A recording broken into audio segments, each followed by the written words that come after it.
of Examsnet. Welcome to the question series of Examsnet. I hope this series of detailed explanation is helping you a lot. Let's start the session. Here is a question which is also for the next two questions. Means we will have the same directions for the coming questions also. Let the plane 2x upon k plus 2y upon 3 plus z upon 3 is equals to 2 pass through the point 2, 3, minus 6. What are the direction ratios of a normal to the plane? We know that equation of plane is ax plus by plus cz is equals to d. And here a, b and c are the direction ratios. We have the equation which is 2 by kx plus 2 by 3y plus z by 3 is equals to 2. And it is given in the question that it passes through the point 2, 3 and minus 6. Means these points will satisfy the equation. So putting the value of these points in the equation, we will get 4 by k plus 2 minus 2 is equals to 2. Which will be equals to 4 by k is equals to 2, and therefore the value of k will be 2. Now we have got the value of k. So now we will put this value of k in the equation of plane which we have. So again our equation is 2 by kx plus 2y by 3 plus z by 3 is equals to 2. Putting k is equals to 2, we will get x plus 2y by 3 plus z by 3 is equals to 2. We can also write it as 3x plus 2y plus z is equals to 6. Now we have the form which is same as the equation of plane. In the beginning of this question, I have written the equation of a plane which is in the form ax plus by plus cz is equals to d. And I told you that A, B and C are the direction ratios. So now for this equation, can you tell me what are the direction ratios of this equation? Direction ratios are coefficient of x, y and z. So from here we can get 3, 2 and 1, which is the correct answer for this question. Next question also have the same directions, but in this question we have to find that if P, Q and R are the intercepts made by the plane on the coordinate axis respectively, then what is P plus Q plus R equal to? Since the direction are same, so we have to keep in mind the value of K which we have found in the previous question which was 2. Now since K is 2, then the equation will be 3x plus 2y plus z is equals to 6, which we have already solved in the previous question. Now in this question, it is given that P, Q and R are the intercepts made by the plane on coordinate axis. Means P is x intercept, Q is y intercept and R is z intercept. Now coming to the first part, which is P is x intercept, means for P, y and z will be 0 because it is x intercept. Now putting the values in the equation, we will get 3x plus 2 into 0 plus 0 is equals to 6. So x will be equals to 2, means the value of P is 2. Now for Q, x and z will be equals to 0 because Q is a y intercept. Therefore 3 into 0 plus 2y plus 0 is equals to 6. So y will be equals to 3, means Q is equals to 3. Similarly, we will solve it for R also. Can you tell me for R which are the points that will be 0?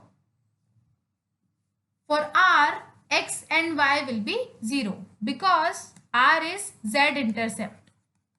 So putting the values again, we will get 3 into 0 plus 2 into 0 plus z is equals to 6. So here z is equals to 6. It means that R is also equals to 6. Now you know that we found the value of P, Q and R which is P is equals to 2. Similarly, Q is equals to 3 and R is equals to 6. And in this question, we have to find the value of P plus Q plus R. So putting the values, we will get 2 plus 3 plus 6, which is equals to 11. 11 is the correct answer for this question. Next question is, if 4i cap plus j cap minus 3k cap and pi cap plus qj cap minus 2k cap are collinear vectors, then what are the possible values of p and q respectively? Before moving on to the solution of this question, we know a concept that if any two vectors are collinear, then a1 by a2 is equals to b1 by b2 is equals to c1 by c2. Similarly, in the question it is given that both these vectors are collinear vectors. It means that for this vectors also a1 by a2 is equals to b1 by b2 is equals to c1 by c2. So from this vector we can get the value of a1 by a2, which is 4 by p. Similarly is equals to 1 by q is equals to minus 3 upon minus 2. Now this minus and minus will be cancelled. Comparing first and last term, we will get 4p is equals to 3 by 2. Then p is equals to 8 by 3. Similarly, comparing the second and the third term, which is 1 by q is equals to 3 by 2, then q will be equals to 2 by 3. Now we have got the value of p and q, which we have to find. See, it was a very simple question. You just have to remember the basic concepts of the vectors. So the correct answer for this will be 8 by 3 and 2 by 3.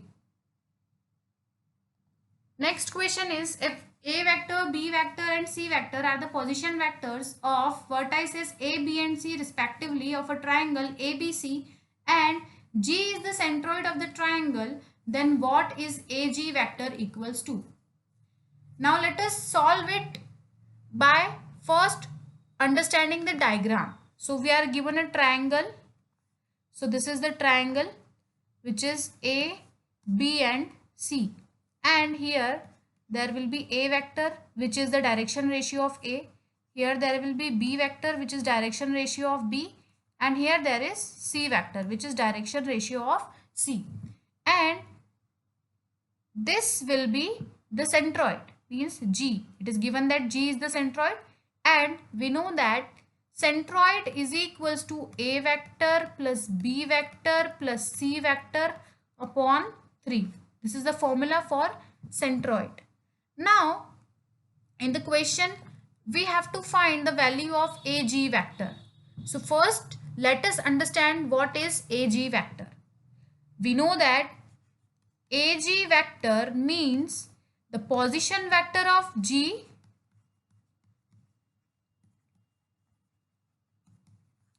minus position vector of A.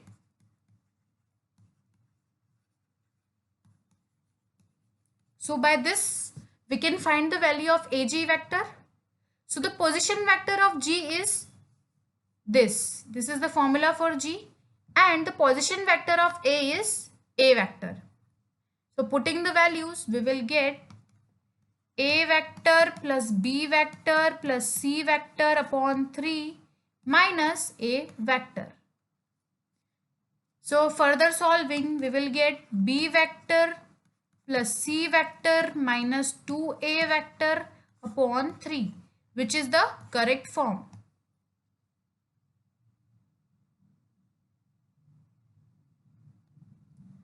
Next question is, consider the following statements. Now you can see that there are 3 statements in this question and we have to find that which of the above statements is or are correct. First statement is dot product over vector addition is distributive, cross product over vector addition is distributive, and third part is cross product of vectors is associative. We know that this is a property based question and it comes every time from vectors. So for the first statement, which is dot product over vector addition is distributive, it is correct. We can also understand it by a example. See, we can write it as C vector into A vector plus B vector. It gives C vector dot A vector plus C vector dot B vector. So we can say that first statement is correct. Second statement is cross product. We can also see it for cross product. We can write it as C vector cross product A vector plus B vector. So it will be C vector cross product A vector plus C vector cross product B vector.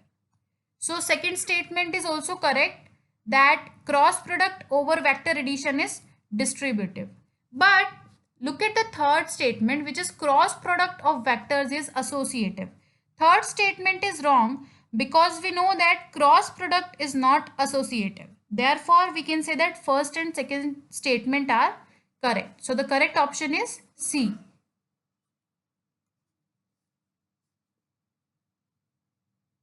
Moving on to the next question, which is let A vector, B vector and C vector be three non-zero vectors such that A vector into B vector is equals to C vector. Consider the following statements. It is given that A vector into B vector is equals to C vector. From here we can say that C vector is perpendicular to both A vector and B vector, because it is given that A vector into B vector is C vector. So from here we can say that C vector is perpendicular to A vector and B vector. Now talking about perpendicular means, see here there will be suppose A vector and here there will be B vector. So the perpendicular of A vector can be here also, which is C vector, and the perpendicular of A vector can be here also. Similarly for B. So C vector can be here also and C vector can be here also. So we can say that C vector is not unique. So the second statement is wrong. Now suppose that mode of B vector and mode of C vector is given. So for finding A vector, it will be A vector into B vector is equals to C vector because it is given in the question. So applying formula here, we will get A vector into B vector into sine theta is equals to mode of C vector. So the value of A vector will be C vector upon B vector into sine theta. Now for the other statement, it is said that A vector is unique, but it cannot be unique. Although the value of B vector and C vector is given, we are assuming that the value of B vector and C vector is given to us, but still A vector is depending on sine theta also. Therefore, we can say that A vector is not unique because A vector will also depend on sine theta, which is angle between A and B. So we can say that first statement is also wrong. Means both the statements are wrong for this question. Next question is let A vector and B vector be two unit vectors such that mode of A vector minus B vector is less than 2. If 20 is the angle between A vector and B vector, then which one of the following is correct? First, let us write what is given in the question. It is given that mode of A vector minus B vector is less than 2. Also, it is given that A vector and B vectors are two unit vectors. Now, we know a formula which is mode of A vector minus B vector whole square is equals to A vector minus B vector into A vector minus B vector. Further solving this, we will get mode of A vector square minus 2 dot A vector dot B vector plus b vector whole square. Now we know that a vector and b vector are unit vectors. Therefore, its value will be 1. So further solving, we will get 2 minus 2 into a vector dot b vector, because the value of a vector and b vector is 1. So 1 plus 1 is 2. Again, using a formula which is a vector dot b vector is equals to mod of a vector into mod of b vector into cos theta. So using this formula here, we will get 2 minus 2 into mod of a vector mod of b vector into cos theta. Again, a vector and b vector is equals to 1. So it will be 2 minus 2 cos theta.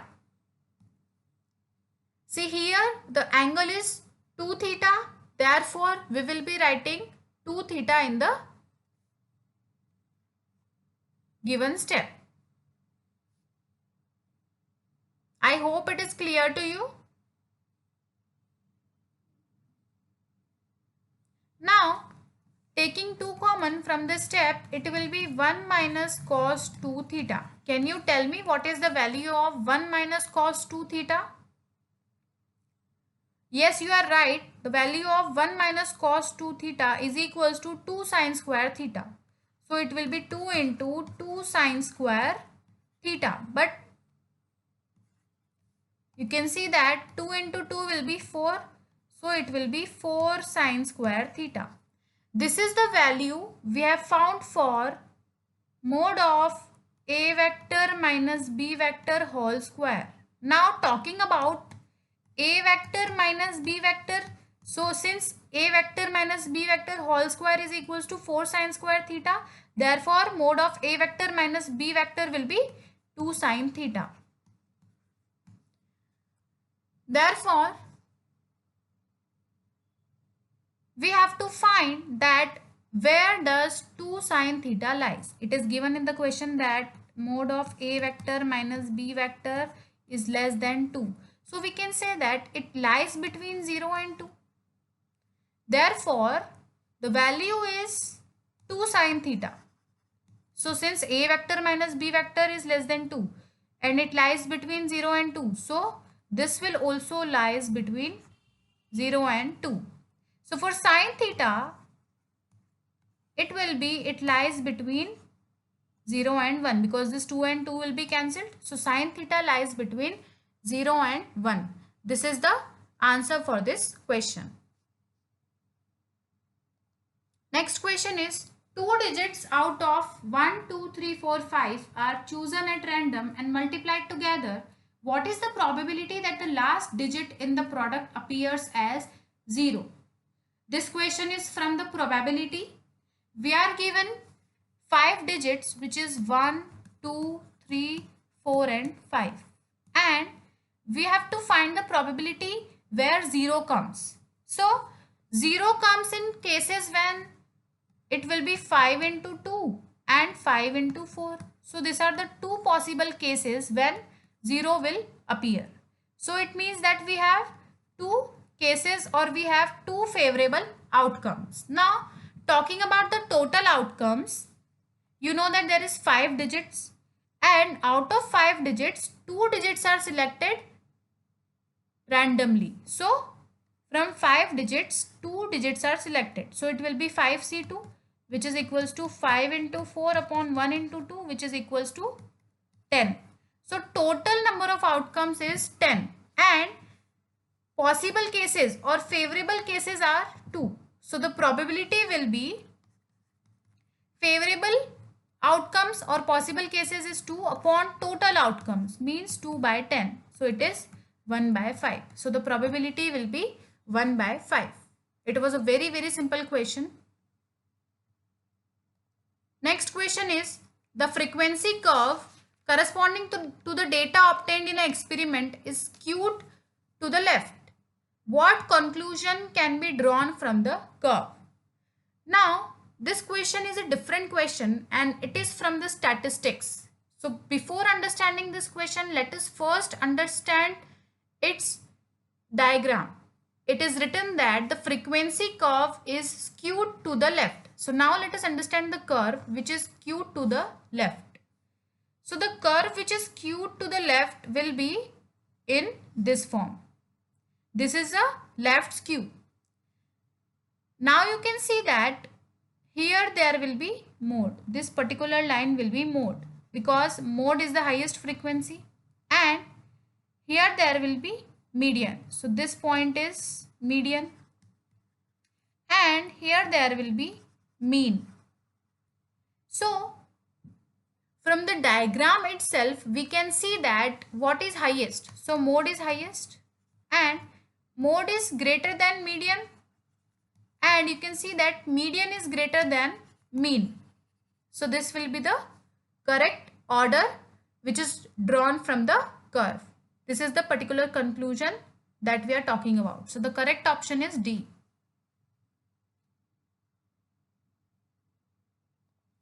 Next question is, the variance of 5 positive observations is 3.6. If 4 of the observations are 2, 2, 4 and 5, then what is the remaining observation? Means we have to find the 5th observation. So now let us suppose the 5th observation as x.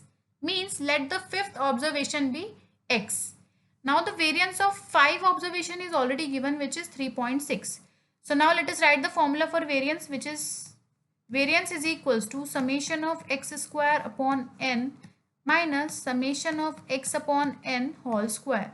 Summation of x means the sum of all the observations. So there are 5 observations, out of which 4 observations are given, and we are supposing the 5th observation as x.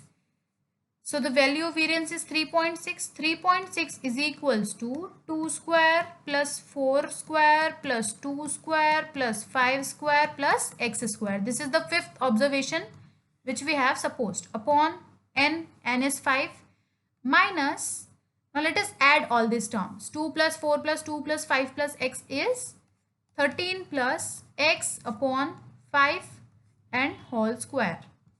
Further solving it, we will get 3.6 is equals to 49 plus x square upon 5 minus 169 plus x square plus 26x upon 25.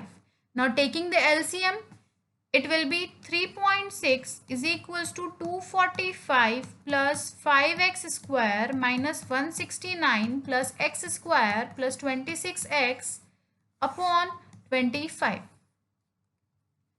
25 will go to the left hand side. So 3.6 into 25 will be 90, and the remaining terms will be 76 plus 4x square minus 26x. We have just solved this by simple addition and subtraction.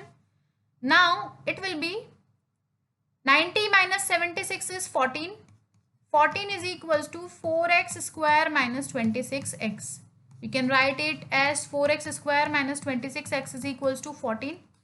Now taking 2 common, 2x square minus 13x is equals to 14. So the equation will be 2x square minus 13x is equals to 7, which is equals to 2x square minus 13x minus 7 is equals to 0. Now factorizing this equation, we will get 2 factors, which is 2x plus 1 and x minus 7. These are the 2 factors of this particular equation by using the splitting the middle term method. So the value of x will be minus 1 by 2 and the value of x will be plus 7. You know that the value of x can never be negative. So the correct answer is x is equals to plus 7. And I hope you are familiar with the splitting the middle term method. We have already learned that method in the previous classes. So in this way we get the value of x is equals to 7.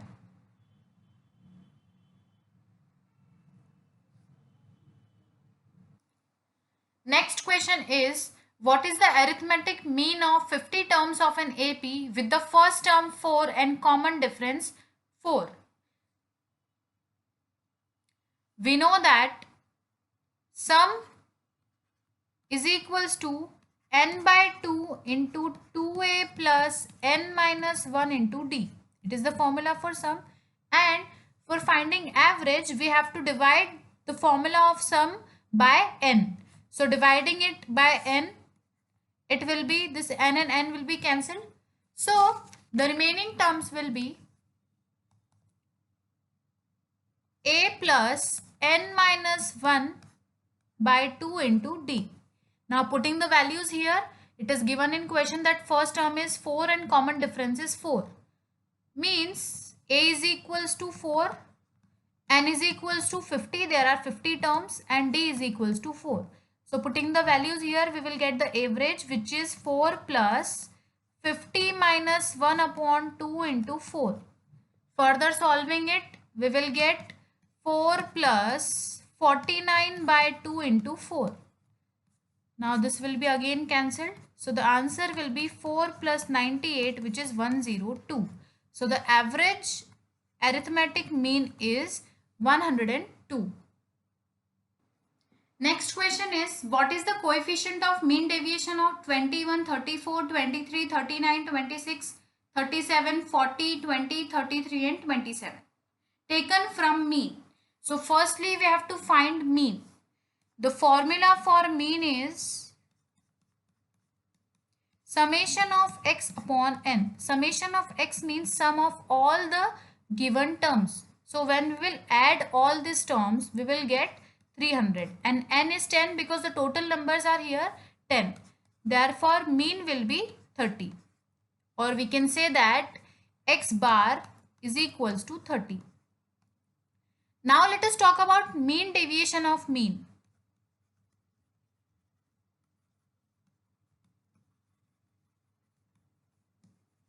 Mean deviation of mean is represented as summation of x minus x bar upon n. So we have to find x minus x bar. We already have n. We have to find the numerator part, which is x minus x bar. So let us write all the terms, which is 21, 34, 23, 39, 26, 37, 40, 20, 33 and 27. This is x. We have to find x minus x bar. X bar is 30. So x minus x bar in the mod, it will be 21 minus 30. Since it is in mod, so the answer will be positive. Similarly, we will solve for all these values. So it will be 4, here it will be 7, here it will be 9, here it will be 4, and here it will be 7, 10, 10, 3 and 3. So these are all the values of x minus x bar. Now the formula was summation of x minus x bar upon n. So now let us add all these terms which we have found here, which is 9, 4, 7, 9 and so on. So we will write it as 9 plus 4 plus 7 plus 9 plus 4 plus 7 plus 10 plus 10 plus 3 plus 3 upon 10, because we know that n is 10. So it will be equal to 66 upon 10. So it can be written as 6.6. Now we have to find the coefficient of mean deviation. In the question it is given that find the coefficient of mean deviation. So there is a formula for coefficient of mean deviation, and it is mean deviation about mean, which we have already found, which is 6.6, by mean. It means that 6.6 by 30, which gives 0.22. Here also you can write x bar. We have found both the values. First we found mean, which was 30, and secondly we found mean deviation about mean, which is 6.6. So the correct answer will be 0.22. Next question is, what is the mean of the values? Consider the following following for the next three items that follow question number 106 to 109. Okay, means the directions are same for the coming questions also. The question is the algebraic sum of the deviation of a set of values x1, x2, x3 so on up to xn measured from 100 is minus 20, and the algebraic sum of the deviation of the same set of values measured from 92 is 140. It is related to direction part. It is given that sum of values is measured from 100. The sum of given values is measured from 100. It means that we can write it like this: x1 minus 100 plus x2 minus 100 plus so on xn minus 100 is equals to 120. Sorry, is equals to minus of 20. It is given that the sum of all this value measured from 100 is minus of 20. Further, it can be written as summation of xn, because you can see that here x1, x2, it will go up to xn. So summation of xn minus 100n, because it is measured by 100 in every term. So summation of xn minus 100n is equals to 20. Let this be equation number 1. Similarly, see the second part in the question. The sum of the same observation is measured from 92 and it is 140. So similarly, I can write summation of xn minus 92n is equals to 140. Now, we have to solve both these equations. So, on solving both these equations, we will get minus of 8n is equals to minus of 160. So, the value of n will be 20. Now, put the value of n in equation number 1. Equation number 1 was summation of xn minus 100n is equals to minus 20. We can put it in any equation, but here I am putting it in first equation. So, from here I can get the value of summation of xn, which will be summation of xn is equals to minus 20 plus 2000. So the value of summation of xn is equals to 1980, and we know the value of n is 20. We have already found the value of n. Now we have to find the mean for this question. So the formula for mean is summation of xn upon n. The value of summation of xn and n is given here. So just put the value here, 1980 upon 20. So it will be 99. So the mean of this question is 99. This question has the same direction as previous ones. Therefore, we have to remember the quantities that we found in the previous question. That is, one was n is equals to 20. And we found summation of xn is equals to 1980. We have to remember this value. Now, in this question, it is given that what is the algebraic sum of the deviation of the same set of values measured from 99. In the previous question, we have done it for 100 and 92, and now in place of 100 and 92, it is 99. The sum of values is measured from 99. So, I can make the equation as x1 minus 99 plus x2 minus 99 plus so on xn minus 99 is equals to what? We have to find the value of this. The value is not given, only it is given that the values are measured from 99. So it can be summation of xn minus 99n. We have already done this step in the previous question, so I hope it is clear to you now. So now putting the values of summation of xn and n here, which is 1980 and 20, we will get 1980 minus 99 into 20 is equals to 1980 minus 1980, which is equals to 0. So we can say that the sum of the values measured from 99 is equals to 0. So the correct answer for this question is 0. Next question is also the same. So let us first write the values. N is equals to 20 and summation of xn is equals to 1980. In this part, we have to find that if the algebraic sum of the deviation of the same set of values is measured from y and it is 180, then what is the value of y? Now you are getting this question. In the last two questions, the values were given like 100, 92, 99 or so on. But here the value is not given. It is said that the sum is measured from a variable which is y. So the equation will be summation of xn minus ny is equals to 180. I hope you get it. In place of y, up to now we are keeping the values like 100, 99, 92. But now here in this question it will be y because the question is values is measured from y.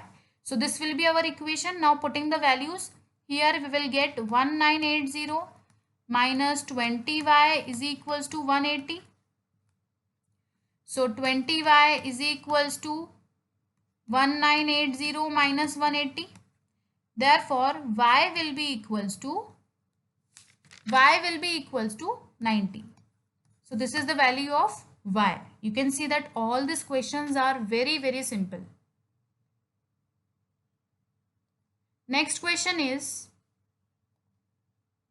the marks obtained by 51 students in a class are in a AP with the first term 4 and common difference D, which is 3. What is the mean of the marks? So first, let us write the given values. A is given 4, A is the first term, D is the common difference which is 3 and N is equals to the total number of terms which is 51. There are 51 students and we have to find that what is the mean of the marks. Now, we know that mean of AP is equals to A plus N minus 1 upon 2 into D. We already know this formula, so we will just put the values here. It will be 4 plus 51 minus 1 by 2 into 3. So it will be 4 plus 25 into 3. So the mean will be 79. You just have to remember the basic formulas and you will be able to solve all the questions very easily. Next question is also the same. And in this question, we have to find the median. So for finding the median, we have to find the mid value. So the formula for mid value is n plus 1 by 2. N is 51 because there are 51 students. So the mid value is 26. Means we have to find the median for 26th student. That it means that we have to find A of 26. So A of 26 is equals to A plus 25D. We already know the value of A and D. A is 4 and D is 3. So it will be 4 plus 75. It will be 79. So mean is also the same and median is also the same. Both are 79. Next question is also the same.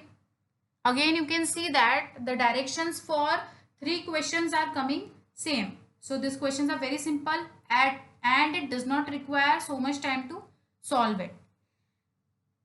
In this question, we have to find the sum of derivations measured from the median. We know that summation of deviations means summation of xi minus x bar is equals to 0. Or the summation of xi minus m is equals to 0. See, this part is the mean deviation about mean. It is mean deviation about mean. And second part is mean deviation about median. So we already know that mean deviation about mean and median is always 0. Therefore, the sum of deviation measured from the median will also be 0. There is nothing in this question. You just have to remember the concepts, which is mean deviation about mean is always 0 and mean deviation about median is also always 0. Now since they are 0, therefore the sum of deviation measured from mean or median will be 0. Therefore answer is 0.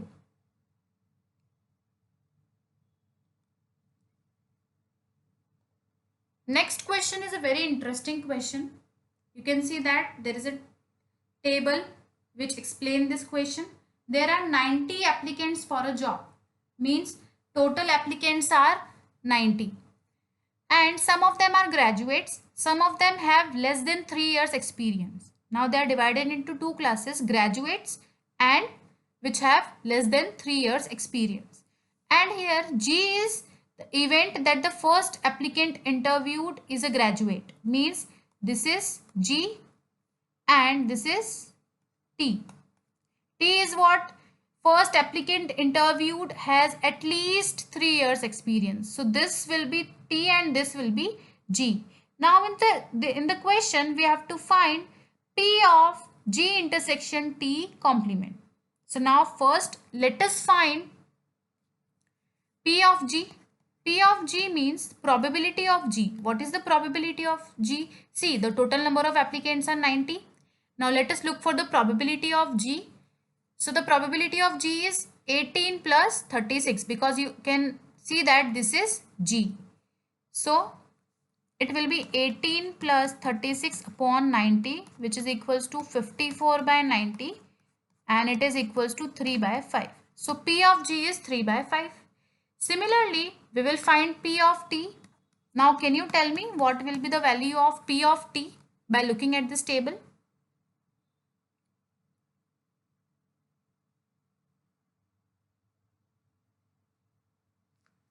You can see that T is this row. So T will be the sum of both these terms. So therefore, P of T will be 18 plus 9 upon 90. It will be 27 upon 90 which is equals to 3 by 10. Now we have the value of P of G and P of T. Now let us find the value of P of G intersection T. Therefore, P of G intersection T means only G. So, G intersection T is this, means an element which is in both G and T. So, you can see that 18 is in both G and T. So, P of G intersection T will be 18 upon 90. Now, we have to find P of G intersection T complement. So, it will be equal to P of G minus P of G intersection T. These are the basic formulas from the sets. I hope you know it. So, let us keep the value of P of G. We found P of G which is 3 by 5 minus P of G intersection T is 18 by 90. Now, taking further LCM and solving it, we will get the value as 36 by 90 which will be equal to 2 by 5.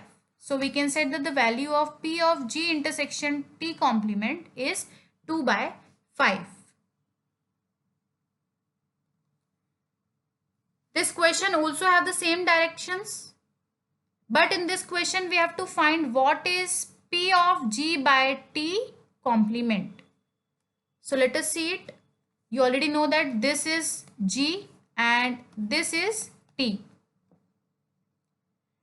So we have to find P of G by T complement.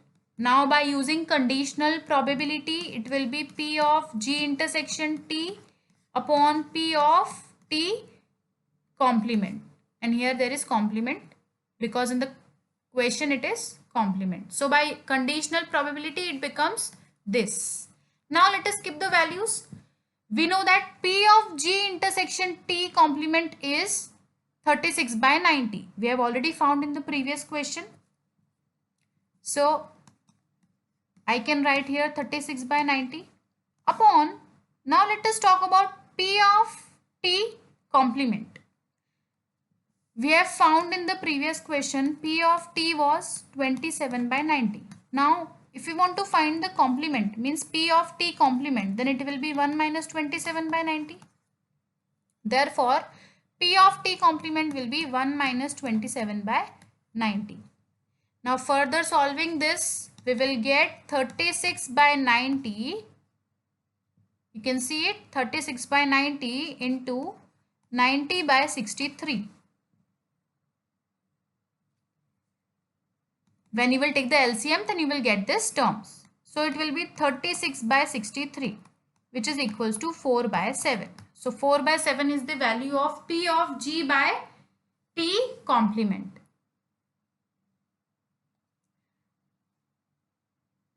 Now this question also follows the same directions which are in the previous question. In this question we have to find the value of P of T complement by G complement, again using the conditional probability here.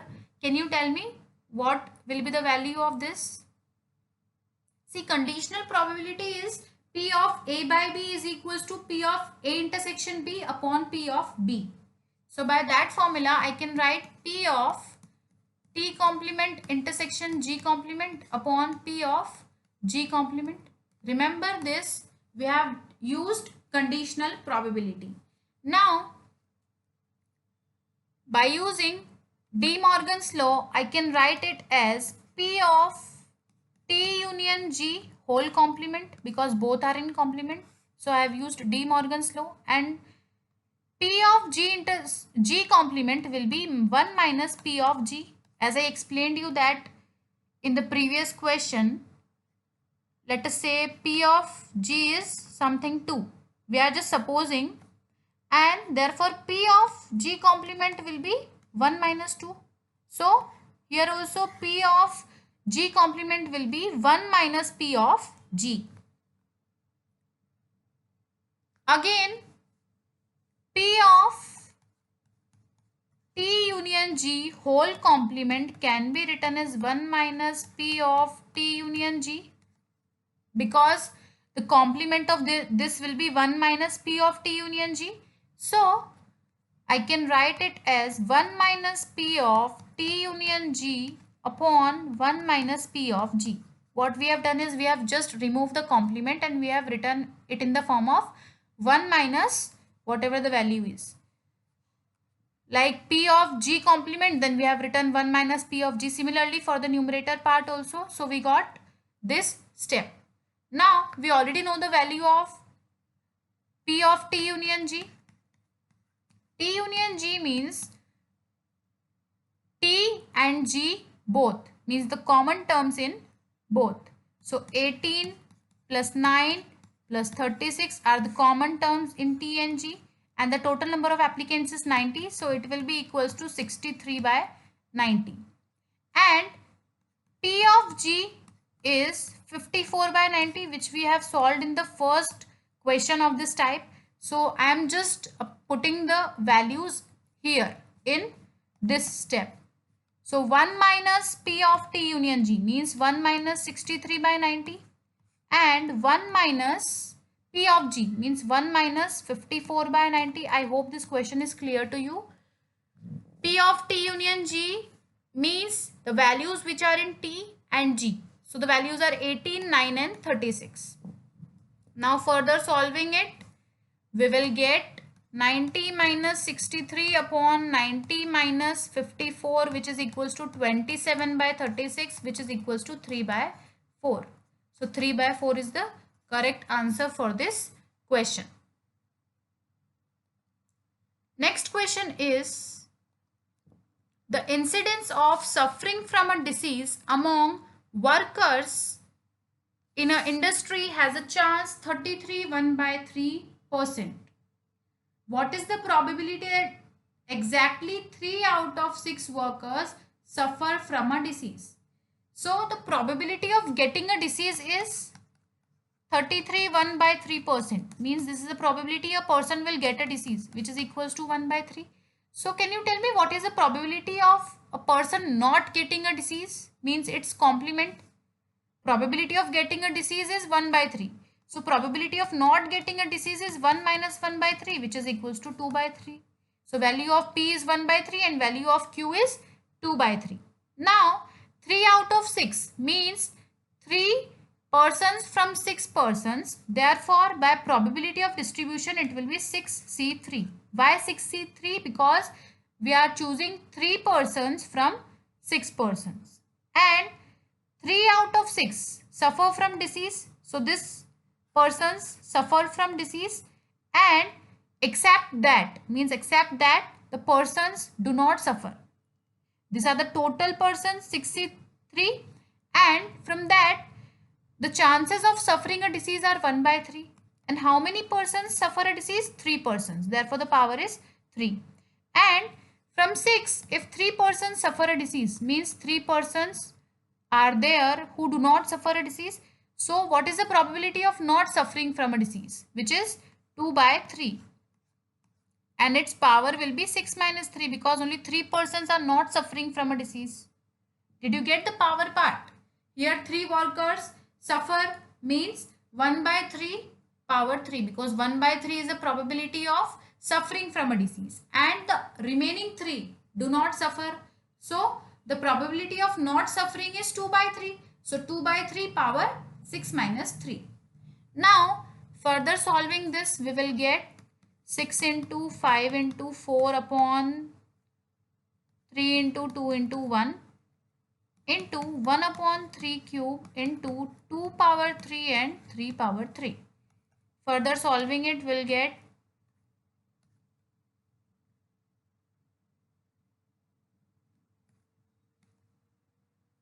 20 into 8 upon 3 cube into 3 cube will be 729, which is equals to 160 upon 729.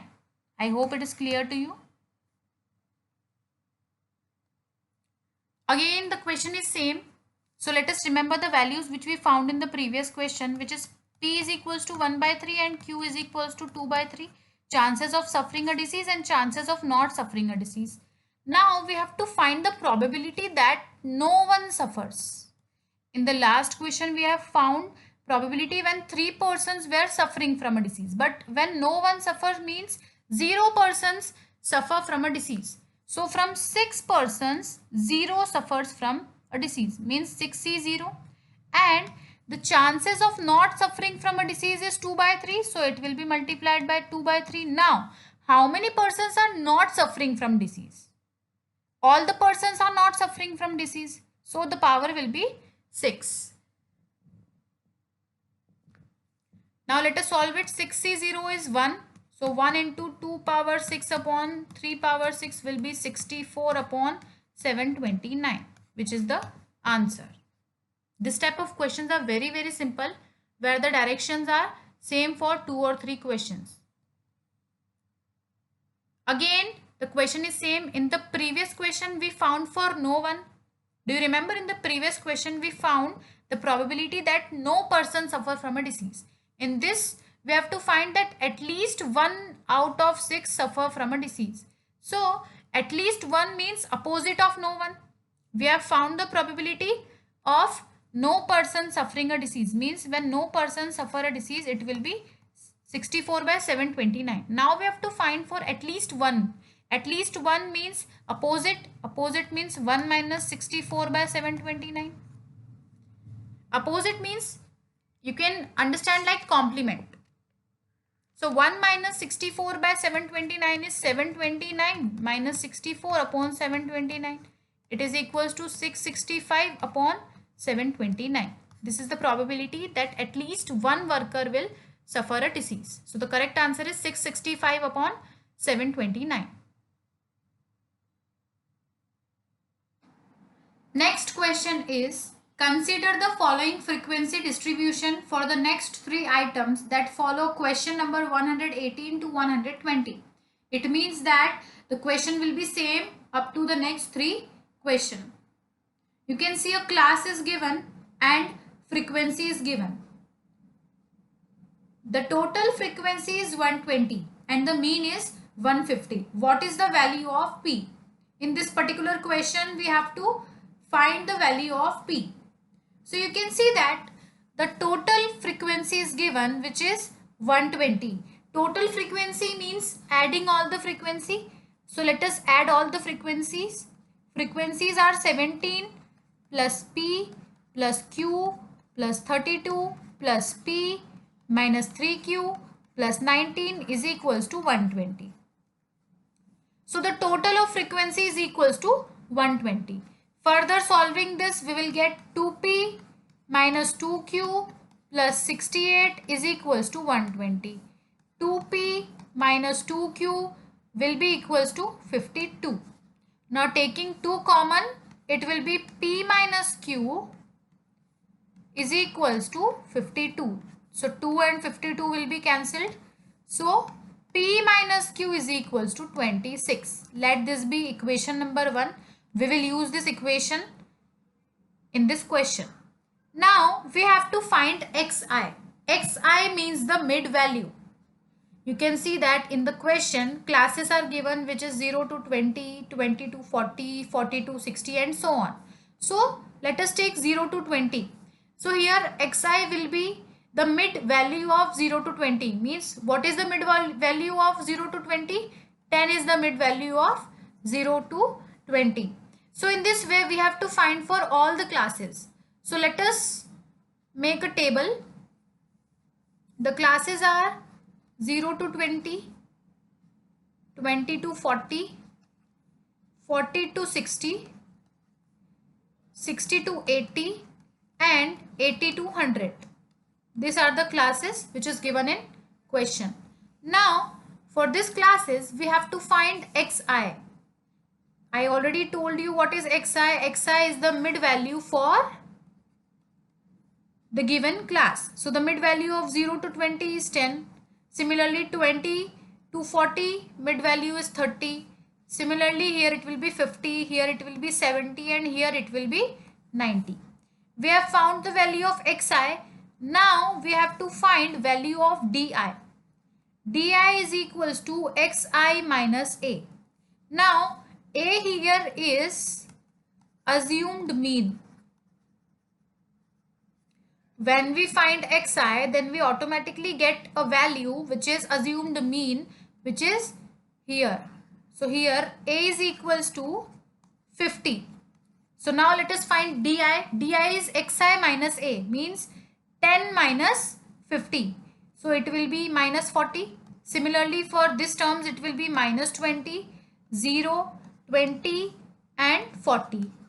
This is the value of di. Now you have to find ui.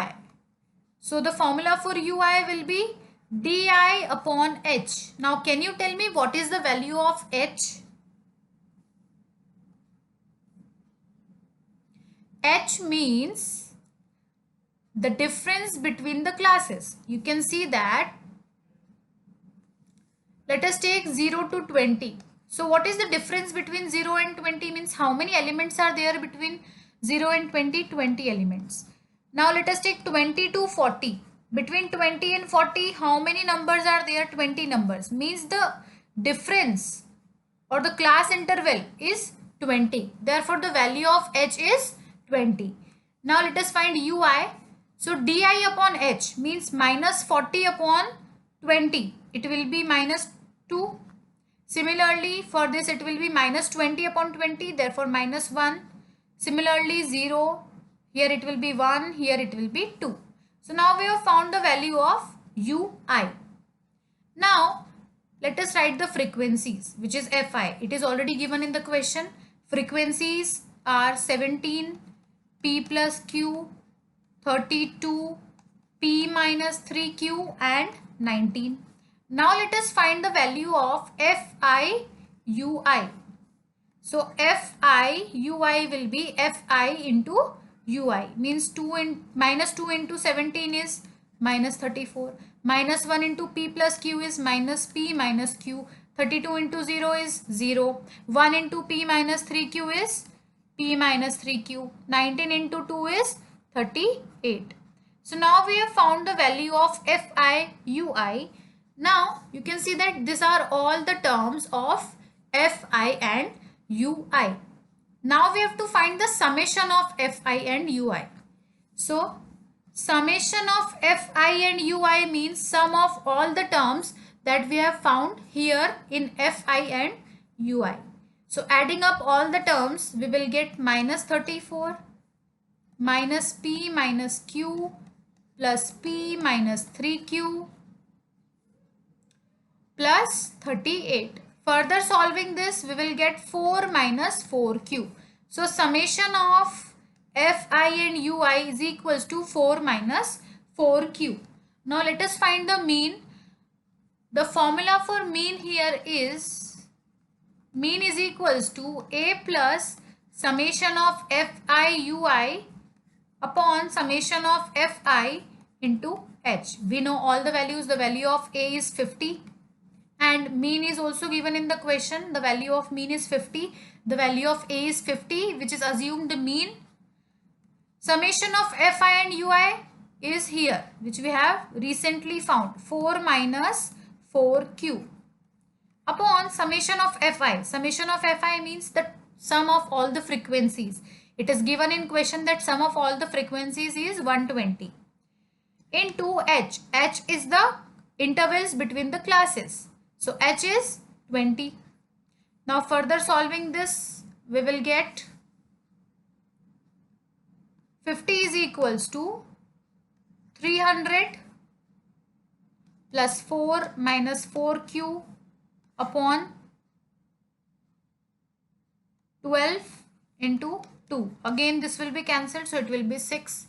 So 6 into 50 will be 300. 300 is equals to 300 plus 4 minus 4q. 300 and 300 will be cancelled. So 0 is equals to 4 minus 4q. And we can say that 4q is equals to 4. Therefore, the value of q is 1.